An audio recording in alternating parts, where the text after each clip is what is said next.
Assassin's Creed Black Flag Resynced is a safe game. It is, in every way, the total opposite in its approach to video games as Assassin's Creed Shadows, which was a very risky game. This is a pretty common tactic when you make something controversial like Assassin's Creed Shadows. If you want to win people back, then you need a crowd pleaser, and Black Flag is absolutely that crowd pleaser. Wait a second, this all feels very familiar.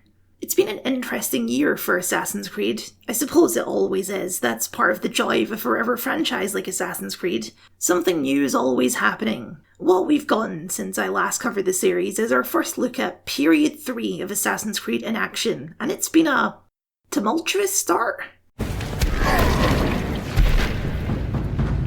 Even though it was a vast improvement over Valhalla, Shadows clearly did not pull the numbers Ubisoft wanted. It received just a year of post-launch support before quietly wrapping up last month with an honestly pretty decent epilogue chapter considering it was supposed to have a lot more, if that mysterious vanishing second expansion is anything to go by. We also had a new, completely free expansion for Assassin's Creed Mirage produced in partnership with the Kingdom of Saudi Arabia, which was certainly a choice. More on that here.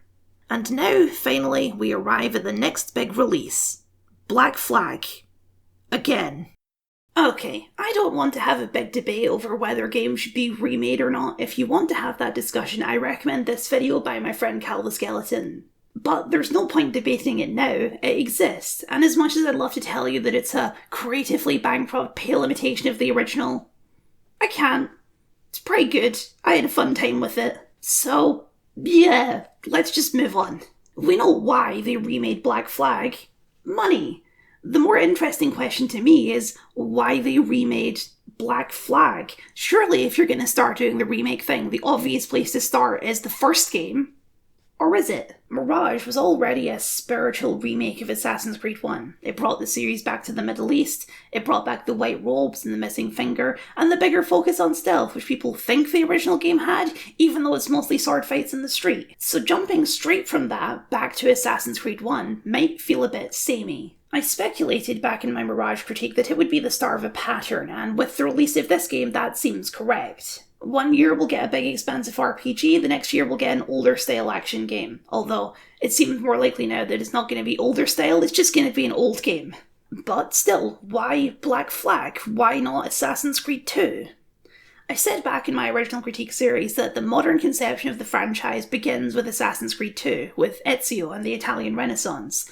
But I'm starting to think I might have been wrong about that. For the direction that the franchise has gone in the last decade, really it's Black Flag's legacy that rings louder. Expansive outdoor environments, a checklist approach to world design, an anthology approach to storytelling. Having the games bend to the mechanics of their setting rather than to the mechanics of Assassin's Creed. I think there's a fair argument to be made that Black Flag is the new foundation of the series. And for that reason, it fits a lot better into the modern conception of the franchise than any of the previous games would.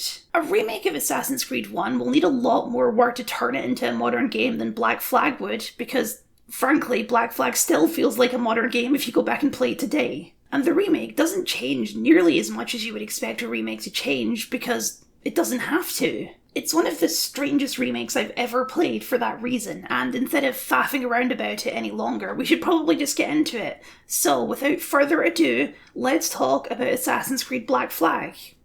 Again. Hold fast!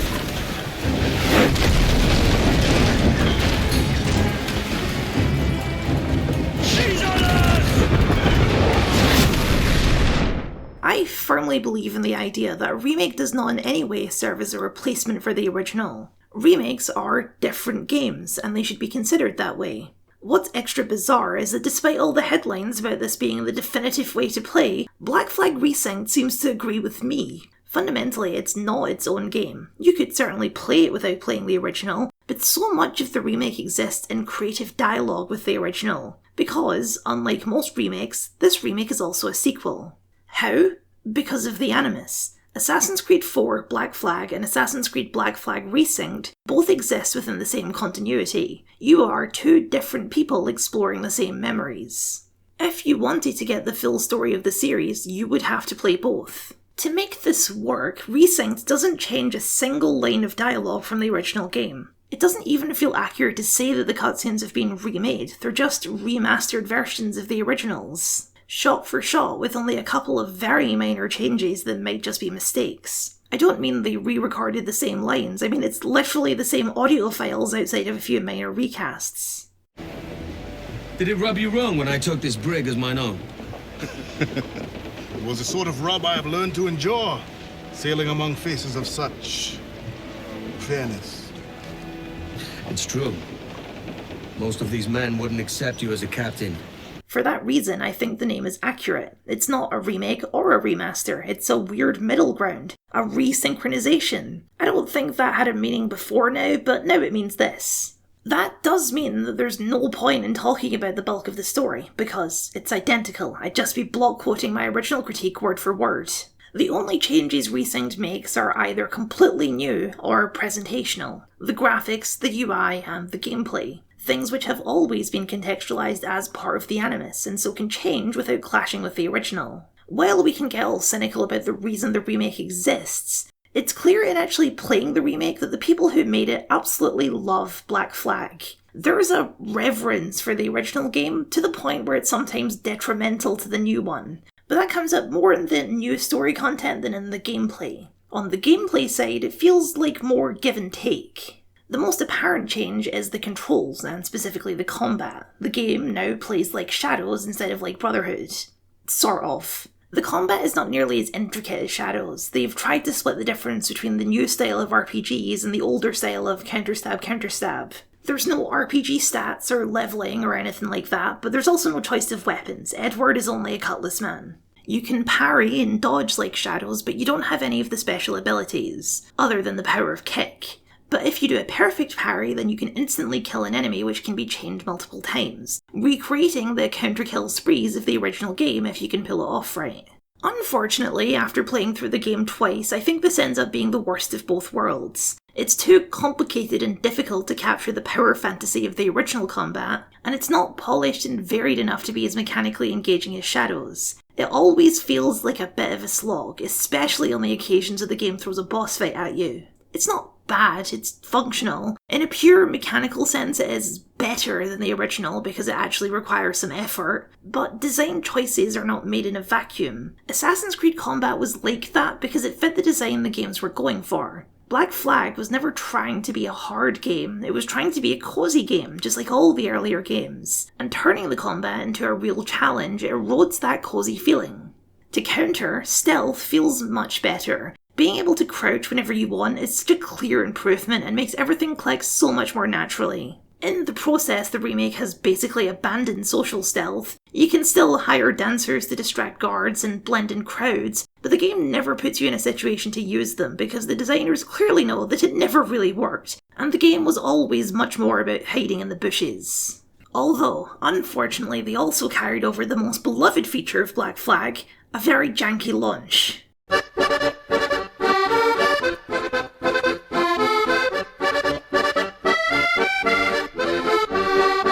They really did all they could to preserve the charm of the original. Ships on the horizon will blink out of existence, the jackdaw will sometimes eat you, textures don't load in properly, very often in cutscenes everyone's hair just starts looking really low res. But it's most annoying in stealth. It's hard to say exactly what's going wrong. Sometimes guards won't spot you right next to them, sometimes a guy on the other side of the map will spot you instantly. Sometimes they start on white like normal, sometimes they start on yellow for no discernible reason, and sometimes they just instantly see you, like they're 6 espresso shots deep and twitching as shadows. When it's working properly, it feels great. You can get into a real flow state with it. When it's not, it's almost as frustrating as trying to do stealth in Valhalla. I normally don't bring up bugs because I have a very high bug tolerance, and stuff like the crew T-posing to assert dominance is obviously broken, but it's also very funny.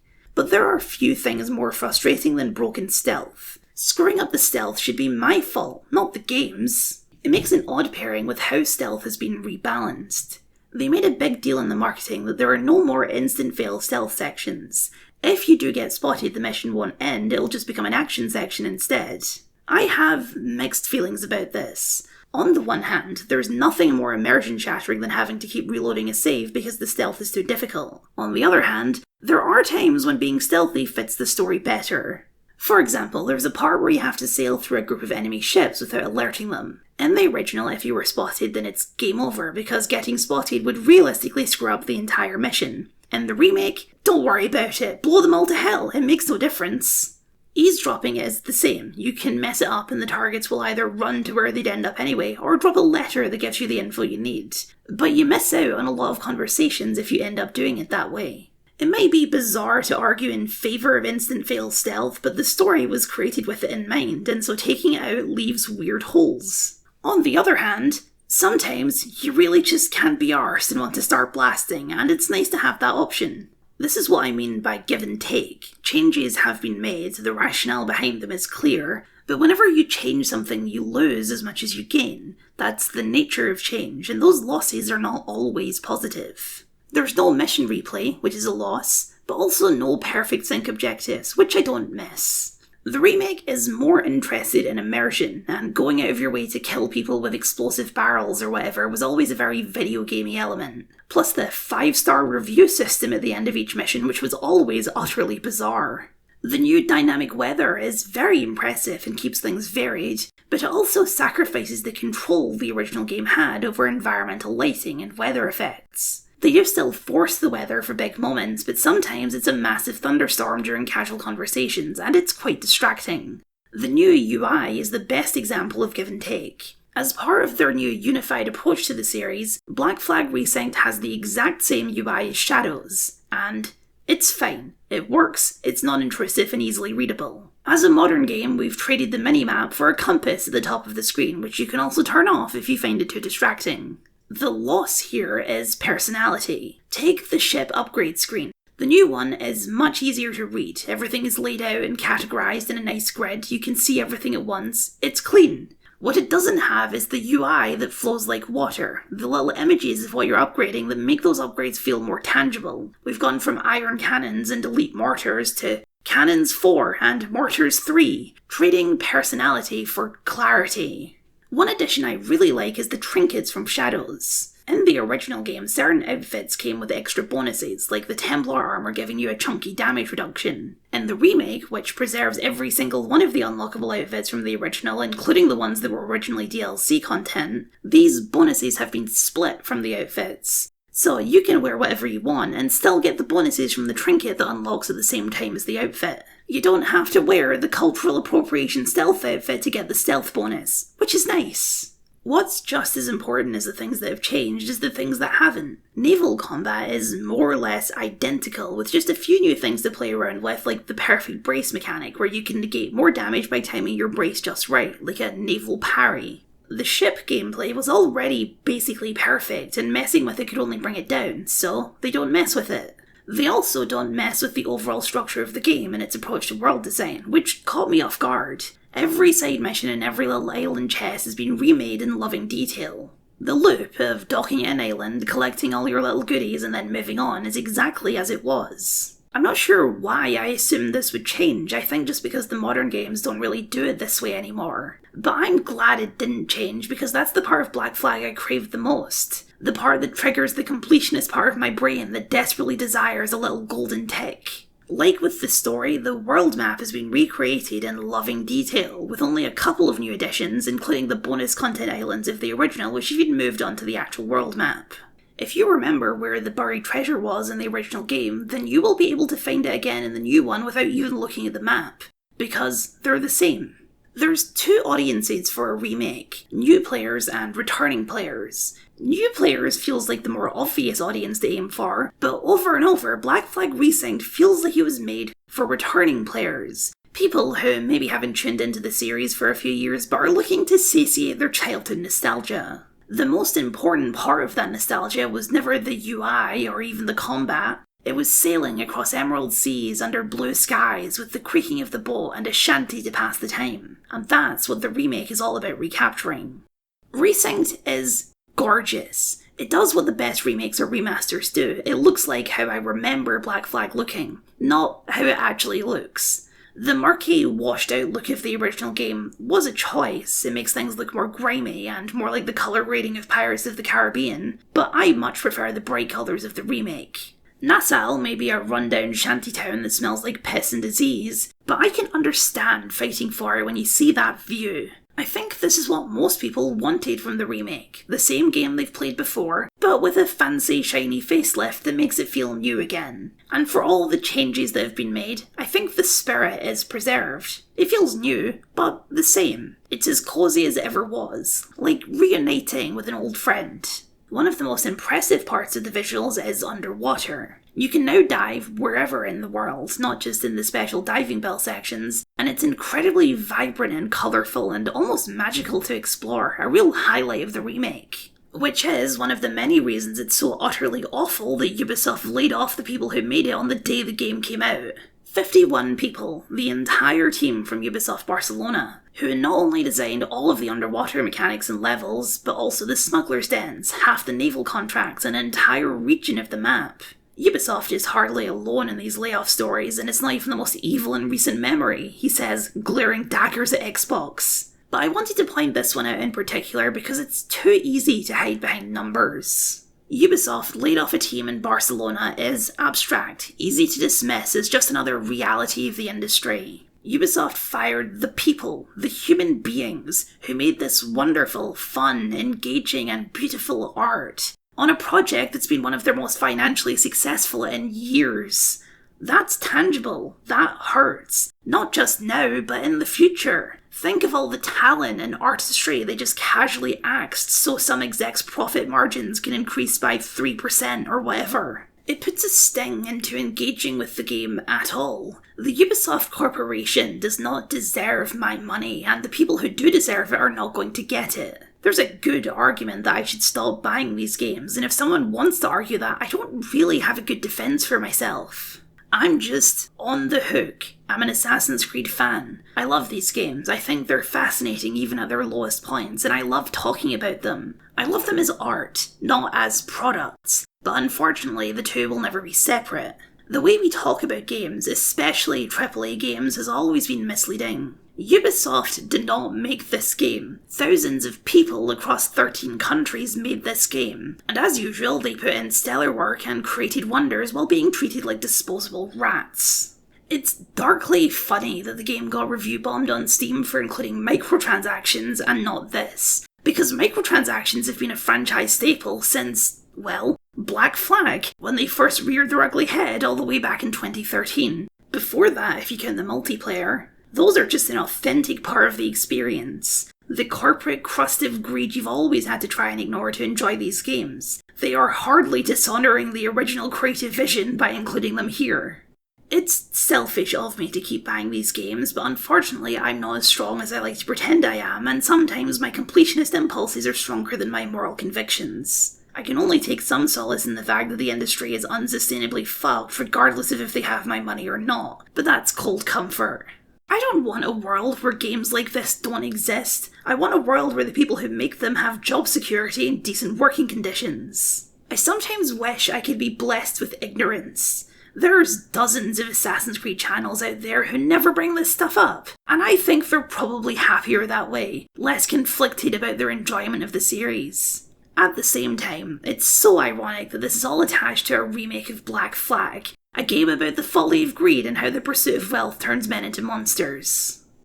Despite the fact that I absolutely love it and it's one of my favourite games in the series, I somehow managed to come across as negative in my original Black Flag video. My problems with Black Flag's story were never true problems, just disappointments at the choices the game made.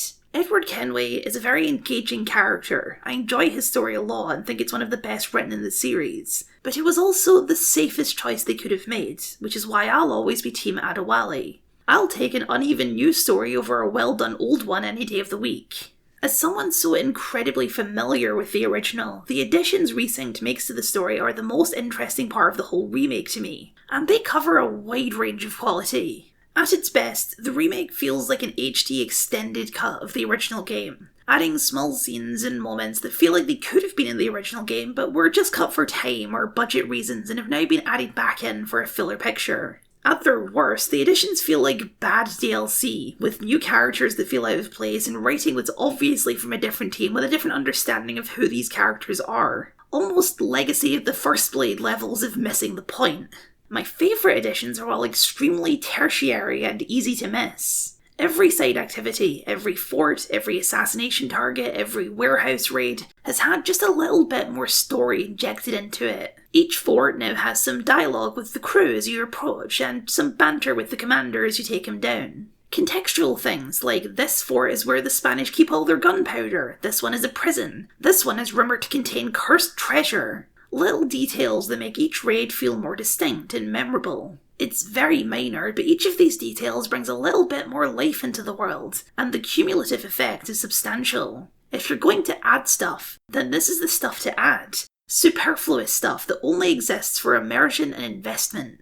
Milo Vandergraaf is a character who technically existed in the original game, but you'd be forgiven for missing him because he only existed in text. He's the guy who gives you all the naval contracts. The remake puts a face to the name, which doesn't change anything about the contracts and how tertiary they are, but it also doesn't detract anything to have Milo here doing his honest businessman routine face to face. It just makes the contracts feel more tangible in the game world.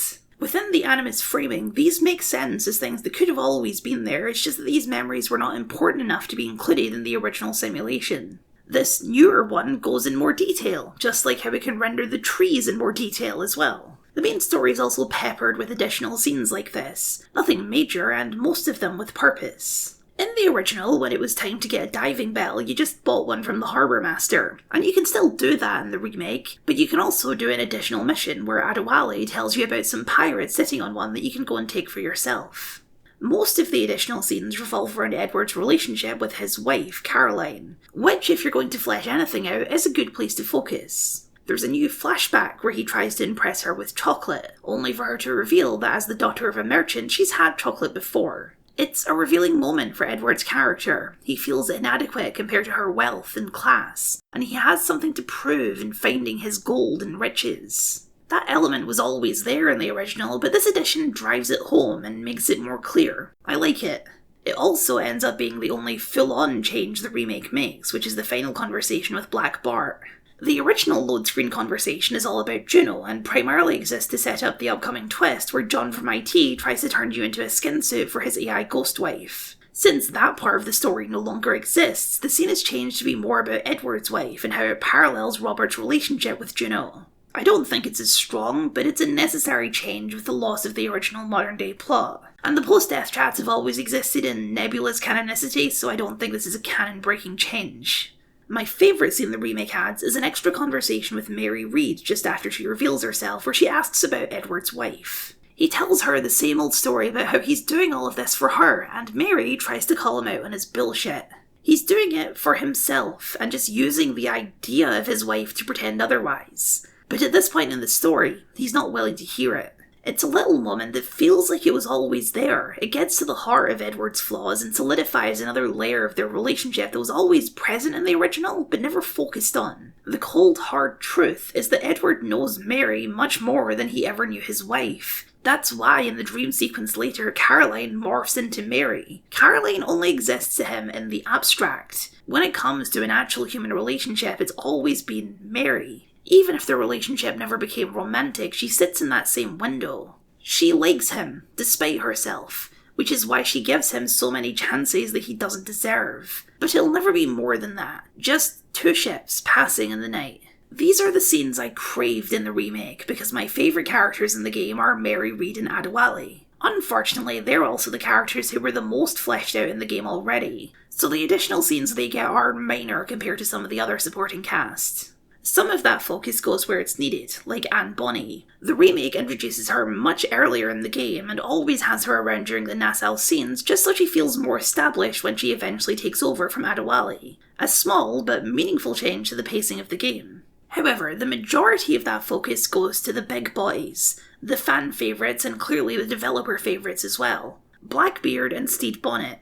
And this is where things start to go downhill. Not with Stede Bonnet though. Like with other editions, there was clear room to expand on Bonnet after he sailed off into the sunset. In the original game, that's the last you see of him until you hear about his execution during the prison escape later. Which is a sad fate. But it could be sadder, and the remake knows that. There's an additional mission where you get a letter from Bonnet asking you to go check on his crew while he's detained. You find them beached on an island, and after doing some fun gentleman pirate shenanigans alongside them, you find Bonnet's final letter where he tells Edward that he's to be executed in the morning. It maintains the gut punch of having it happen off screen while also forcing Edward to confront that Bonnet's death was his fault, something he never has to do in the original. He's the one who pushed him to try piracy, sold on tales of adventure and freedom. But all it got Bonnet was a few years of fun and a quick drop at the hangman's noose. And now his children are fatherless and his wife a widow because Edward talked a nice, but easily swayed man into a life of crime. With Blackbeard, it's more complicated. The writers of the remake clearly love Blackbeard and think he's the most coolest, most awesomest guy ever, and that affection gets very grating. There's an extensive scene after his death where the gang all raise a toast to him, which is already too much because the surreal sail through the smoke and carnage was already enough for the moment to land. But then it keeps going with Edward sitting on the beach, mournfully holding Blackbeard's hat when his ghost comes up behind him to say some inspiring words. There's a treasure map in the hat which leads to a semi-secret mission to find Blackbeard's treasure. That treasure turns out to be farming equipment for your settlement, and a letter where Blackbeard post-mortemly talks to Edward again about his dream and about freedom and blah blah blah. It's really indulgent for a character whose thematic value was already fully explored in the original. But then, hours later, there's an entire new story arc where you hunt down the guy who killed Blackbeard and Edward talks to his ghost again. It's absurd. And it's cyclical. They just keep repeating the same points over and over again. That new questline is called A World Without Gold, which is the thing Blackbeard says just before he dies. And honestly, it's a total mess. But before we get into it, we need to talk about the new characters the remake adds. There's 3 new lieutenants for the Jackdaw, which is a good idea, because having more recognisable faces on the Jackdaw makes the ship feel more alive. Each of them have their own subplots to go through, as well as, sort of, a place in the overall story. I say sort of because these characters are the most obvious tell that you're playing something new versus something from the original game. They'll sometimes chat about ongoing events, but only things that are new to the remake. They never comment on the main plot, which, considering the remake was built from the ground up, is a weird problem to have. And it's what makes them feel like poorly integrated DLC. They're quarantined off into their own part of the game, just like the bonus islands of old. There's also a butler for your house who suffers the same problem. These characters are all thoroughly mid-tier Assassin's Creed NPCs. None of them are terrible, none of them are a highlight. Bernard the Butler is exceptionally simple. Picture a butler. If you instinctively pictured Alfred from Batman, then congratulations, you have figured out Bernard. He's posh, he's helpful, he used to be an assassin, that's his whole deal. He's absolutely fine. But I won't remember him in a year. The lieutenants are not much more exciting. All 3 of their subplots unfold in exactly the same way. They have an enemy in their past who you have to help them kill, and along the way they find new family and purpose on the Jackdaw. It's all serviceable, their stories are well told and well presented. They're just very simple and not really worth talking about in much detail. There's Lucy Baldwin, the heir to a family fortune, but only if you help her kill her abusive father. There's the Padre, a pirate-turned-Catholic priest who was betrayed by his old mentor and seeks revenge. And then there's Dead Man Smith, the man you find in a box who wants revenge against the guy who put him in the box. Dead Man is definitely the most interesting of the 3, especially his performance. He's weird and spacey and disassociating from reality in a way that really earns the nickname. But he's also the last one you get.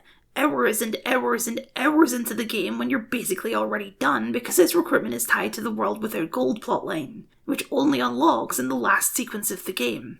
I think this is mostly for mechanical reasons. Each lieutenant gives you a new ability. Padre gives you the ram ability, Lucy teaches you how to perfect brace, but Deadman, as the master gunner, gives you both a very powerful upgrade for the mortar and a second shot on your cannon volleys, essentially doubling your damage output, which only makes sense as an endgame ability. There's a part of me that wonders if these characters and the whole World Without Gold plotline were actually built as DLC, before being folded into the game. It's the only way I can explain how out of sync they feel with the rest of the remake, where all of the other changes are well integrated. Because there's just no getting around the fact that World Without Gold is kind of shit, and I'm not normally that blunt, but the whole thing is just a poorly paced, unengaging, narratively stagnant mess. The setup is that Lieutenant Maynard, the man who killed Blackbeard, rocks up to Edward's village and threatens that his time is up, so Edward, Anne, and the lieutenant set about retaliating. Maynard is such an uncharismatic and out-of-place villain. He's not a Templar with any involvement in the main plot, he's just some random asshole, which in the original game was the thematic intention. Blackbeard didn't go out in some noble sacrifice. His actions caught up with him and he was cut down by the British while Edward could do nothing but watch. The remake adds a shot in that scene lingering on Maynard's evil smile, but it's so long between that and when he shows up again that I'd completely forgotten who he was. They re-establish him by having him take a bite out of an apple and then throwing it away, one of the most ancient asshole villain cliches ever, and he never goes beyond that. He's so one note, which isn't necessarily a problem depending on the story you're trying to tell, but the biggest problem with this questline is when it's set. The quest starts at sequence 12, the last sequence of the game. By the point you can start this quest, you have about an hour of the main story left. It's so close to being done. And with that, Edward is already most of the way through his character arc. This is after he's betrayed by Roberts, after the prison where Mary dies, after Adewale has left the crew because of Edward's selfishness, after Edward has come to the Assassins to try and earn his redemption after 6 years of pissing his life away. Having him now go on a personal revenge quest against Viscount Gaston is completely at odds with where Edward is as a character. And it gets worse. Maynard has Blackbeard's gold somewhere, and he manages to trick Edward not once, but twice into going after the gold and ending up in a trap. Once is bad luck. Twice, Edward is just being a moron who's apparently unlearned the lesson he just spent the entire game learning. It's ridiculous. I think this would annoy me way less if it was set right after Blackbeard's death, before Edward has learned anything. But positioned where it is, it's such a regression from all the storytelling that's already been done. Edward just becomes a different person for the duration of the quest. It culminates in a gimmicky boss fight where Maynard has somehow invented a ship that's immune to cannonballs, and finally a big character-defining choice. Will Edward go for the gold, or will he save his friends? And it's like, what do you mean that's the choice? We've already been through this, he learned this lesson hours ago. But then we get to Blackbeard's ghost, again, and the reference the remake has for Blackbeard becomes seriously annoying, because the remake attributes Edward's change of heart to Blackbeard, when that was never the point of Blackbeard, that was Mary's role. Blackbeard, in the original story, is symbolic of the pirate dream. He is in many ways the perfect pirate. He's not driven by greed, but by a desire for freedom. But his flavour of freedom is poisonous. It doesn't work, because he's still a pirate. It doesn't matter if he's nice to his friends, he steals for a living. His freedom comes at the expense of others, and it was always going to be temporary because of it. Blackbeard is a cautionary tale. Even if you're the very best at it, this life leads nowhere but a shallow grave. In a world without gold, he might have been a hero. But this is not that world. In this world, Blackbeard went after the gold, and it damned him in the end.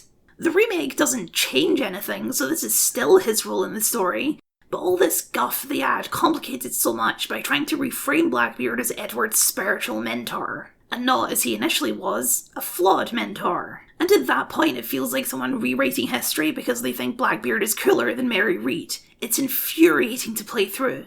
In the main story, Edward doesn't learn shit from Blackbeard's death, and that's kind of the point. It's a cautionary tale that he doesn't listen to. He keeps going down the path. And that's why Blackbeard ends up being the first of many friends to fall, culminating in Mary, when he finally learns the lesson. This is the major risk with adding things to a finished story. Sometimes your additions seriously mess with the stuff that was already there. The questline is completely optional, but the remake would be better if it didn't exist at all. It does nothing but spin wheels and regress character arcs right when the story is about to end. It's extra baffling because the other new thing the remake adds seems to understand its place so much better.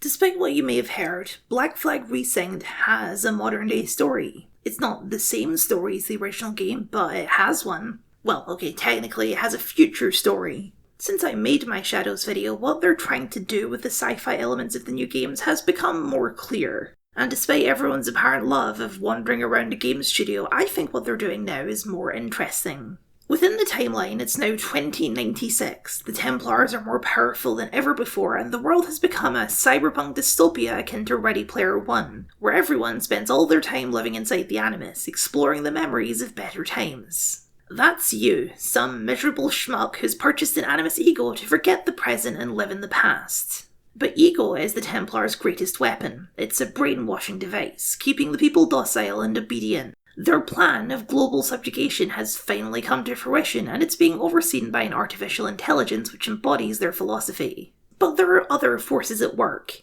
Children of ego who are trying to break you out and show you how to fight back through the memories of the assassins. The rifts in the base game of Shadows were quite boring, but post-launch somebody had the bright idea that it might be more interesting if you actually did something in the rifts. And so post-launch Shadows got several of these Animus Dream Space missions, which were all very cryptic and strange. These are designed specifically for the lore junkies, the people who like taking all the cryptic hints and secrets and trying to put the whole thing together. That's not necessarily me, but I respect it more than walking around a warehouse, and I think the visual design of these rifts is pretty cool. There's also a series of simpler text files and sound bites which have a similar corkboard energy. One of them in this game is actually a reference to the original Black Flag's modern story. In the original, Abstergo were going to make a movie based on Edward's memories called Devils of the Caribbean, and in the remake you can find the trailer for the remake of Devils of the Caribbean, which Abstergo are working on now, although they waited 83 years for the remake instead of 13. Shadows had you always with the Assassin's AIs, the ones trying to break you out. Black Flag's rifts put you at the mercy of ego, which is a lot more interesting. There is some confusion in the writing between old-school sci-fi AI and modern chatbot garbage AI, which is annoying, but as long as you just take it as classic AI, then things flow fine. There are 4 rifts in the game, and they are unmarked on the map. I found the first one completely by accident and had to look up the rest, which I think was intentional. There is a community ARG element to the rifts, which, considering how substantial they are, is a surprising amount of restraint. Modern games are usually a lot more worried about players missing big stuff like this. In each rift, Ego analyses the life choices of a character within the story, pointing out how their flaws led to their downfall and how much better things are when people just behave, when they're passive, when they let their betters make all the decisions for them. Would it not be better if Edward had never taken to piracy? If he had returned home to his wife after 2 years as promised? Would that not have been a happier ending? Would it not be better if Blackbeard had taken the king's pardon? If he'd returned to Nassau not as a free state, but as a colony of the British Empire, stable and thriving? Would it not be better if Mary Read hadn't died pointlessly in a Jamaican prison? If she had instead left the assassins and dedicated herself to raising her child? That would have been better, right? It's a horrible, condescending twisting of events as Ego tries to spin the tragedy of these stories as a consequence of free will. When people are free to make mistakes, they hurt themselves and others. But we can make a world where those mistakes never happen, and it's all golden beaches if you just let me do the thinking for you. But in the last rift, you get to say, fuck that, and you get to fight back. These people were flawed, they made mistakes, and their stories ended in tragedy. But they won and they lost, and they made their choices, and that's what makes it beautiful. That's what makes it a story worth hearing. This works so well as the framing device of a remake, because Ego isn't just corrupting a new story, it's corrupting an old one that shaped me as an impressionable teen and has lingered with me for a decade, and I do feel very defensive of it, clearly. The idea of reducing Mary Read to a failed mother is outrageous. She could never be a good mother to that child. Not in a world where she'd grow up considered lesser thanks to her class and gender. Not in a world where men are enslaved and women oppressed. That's what she fought for. That's what she died for. And the suggestion that she should have ever given up that fight is vile. I was surprised how well this worked on me, how much I wanted to push back against this condescending computer. There is no joy without sorrow. There is no success without failure. There is no life without death. Either everything is permitted, or nothing is. And I know which side I'm on. I honestly think this ties together the themes of Black Flag better than the original Modern Day did. Freedom, for all its messy excess, for all the failures of men, for all the suffering it causes, is still an ideal that's always worth fighting for. Reminds me of another story I remember hearing and yet can't seem to find. When the remake was officially announced, I was not surprised to hear that multiplayer and the original Modern Day story got the axe. What I was surprised by was that Freedom Cry got the axe too. Not just from the base game, but they apparently have no plans to bring it back as DLC either. They've made it clear that they're solely focused on Edward's story. Freedom Cry is my favourite part of Black Flag. It's so effective at what it's trying to do, so biting with its portrayal, and so deep with its emotions in a short runtime. It deserves a remake more than Black Flag, and it would benefit from more time and more polish. So it's a real disappointment that instead it's being relegated to the memory hole. And as much as I would love to believe them when they say they just want to focus on Edward's story, I don't. I'm far too cynical for that. A few months back, a story dropped that Ubisoft cancelled an unannounced Assassin's Creed project. A game set just after the Civil War starring a former slave who fights the KKK. The Assassin's Creed Western of my dreams. The reasons for the cancellation are clear and bleak. The game was cancelled because Ubisoft Corporate was uncomfortable with the backlash to Shadow's black protagonist, and concern over the current political climate in America. And, man, that's grim, because I'm not even sure they're wrong. The backlash to Yasuke was bad, one of the biggest capital G gamer messes in recent memory, and I'm sure it sucks to be on the receiving end of that much racism, even if you are an evil megacorporation. I understand being put off by that. And yeah, a game where a black guy kills the KKK in this political climate, there's a non-zero chance the current US administration would try and get that game banned, because somehow that's where we are now. It's a terrifying thought that Freedom Cry would be more controversial today than it was 13 years ago. That the racist fascists have gained so much power and influence over the last decade that we've come back to the point where we need to filter progressive ideas through an edgy white guy for them to be acceptable. Obviously, I don't think Ubisoft should cave to this. Obviously, I think they should keep making that Civil War game. But their rationale is uncomfortably understandable. And I don't expect Ubisoft to be our champion. Ubisoft are just a reflection of the trend across the industry. It's not just that we're getting a ton of remakes. We're returning to a particular kind of story. Stories that are less likely to challenge the waning masses. It may have been 13 years, but Ubisoft has not escaped the shadow of Abstergo Entertainment. For as much as I enjoy these rifts and the storytelling done with them, expand out just one more layer, and we can see that we're all still in a rift. Here we are back with Edward, back in a story that's safe and comfortable and familiar, where all the racism and sexism and fascism is subtle enough that you don't have to see it if you don't want to. There are no sinking slave ships here, and it's better that way, right? More pleasant, less challenging. I'd love to be wrong, but betting on Ubisoft to be cool has never been a safe bet. But at least some people on the team are still trying their hardest to be cool, and that's still slipping through the cracks. There's such a gulf of quality between World Without Gold and the Rifts, and I think that's because I'm playing through the work of two entirely different teams. I don't know the breakdown of the work, but I'd imagine all the Rift stuff is being handled by the same folks who did it on Shadows, while the new Black Flag specific stuff was handled by a different studio. That's just the strangeness that can happen on a 1,000-strong team, and it's a consequence of Ubisoft's factory approach to making these games. They make a lot of them quickly, but not always consistently, and it's not like the original Black Flag didn't suffer from the same problems. Black Flag Resynced is a weird and interesting beast, a lot more interesting than I was expecting. I've somehow spent almost as long talking about this as I did the original. It's a first for me. I've played remakes before, but never a remake of a game that I am so familiar with like Black Flag. I'm not mad or upset that the remake exists. What, am I going to be upset at Ubisoft for making a decision based on money? The original still runs fine and you can go play whenever you want, and you should.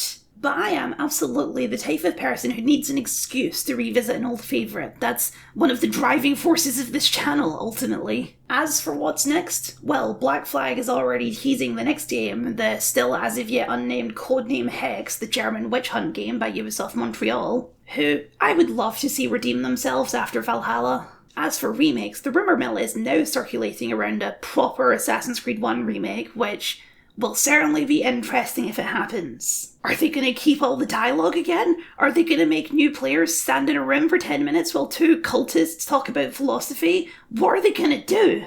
Honestly, I'm a little bit excited to find out, even if that shames me. I wish we could wrangle Assassin's Creed away from the corporate hell of Ubisoft, but we can, and if there's any silver linings to that, it's that we can keep having interesting and important conversations. Seriously though, Do a freedom cry, you cowards. You got Tristan back in the booth. We know he's on board, so just fucking do it. You will increase my respect for you by at least, 5% if you do a full remake expansion of Freedom Cry. 5%, that's a number. Look. The others. It's begun.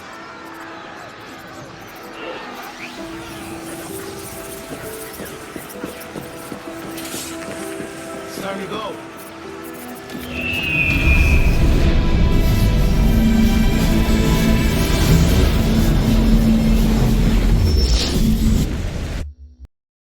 Thank you for watching, and a very special thank you to my wonderful patrons for your continued support. If you'd like to see your name up here, or just support the things that I do, then please consider signing up, it would mean a lot to me.